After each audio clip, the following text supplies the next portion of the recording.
তাইওয়ানে না এই ধরনের অনেক স্টোর আছে যেখানে আপনি আপনার অর্ডার দেওয়া যে কোনো পার্সেল ক্যাশ অন ডেলিভারিতে নিতে পারবেন, এবং এখানে কোনো স্টাফ থাকে না, নিজে চলে যাবেন। 24 ঘন্টা খোলা থাকে তো দোকানগুলো, আর এইরকম একটা ট্যাব রাখা থাকে যেখানে গিয়ে আপনি আপনার ফোন নাম্বার দিলে ও আপনাকে দেখিয়ে দেবে কত পে করতে হচ্ছে।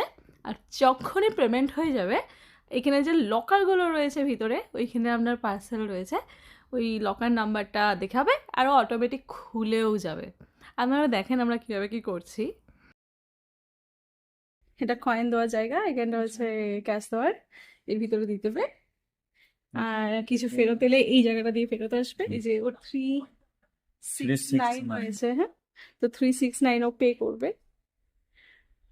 ওকে, দেখো 500 প্যান্ডেলের একটা কয়েন দিচ্ছে, কিছু তো নিয়ে নিল, এখানে কিছু লেখা আসবে। ওইদিকে কিন্তু খুলে গেছে, এই দেখেন কয়েন চলে এসছে, 100 নোট এসছে। আর এই যে 607 ইয়া এদিকে এদিকে হয়ে গেছে, অটোমেটিক খুলে গেছে। দাঁড়াও, ও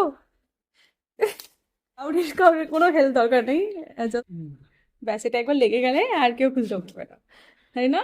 লক হয়ে গেছে, এটা খুব ভারী, জাস্ট নিজেরা এসে দিয়ে চলে গেলাম, তাই না? কত সুন্দর।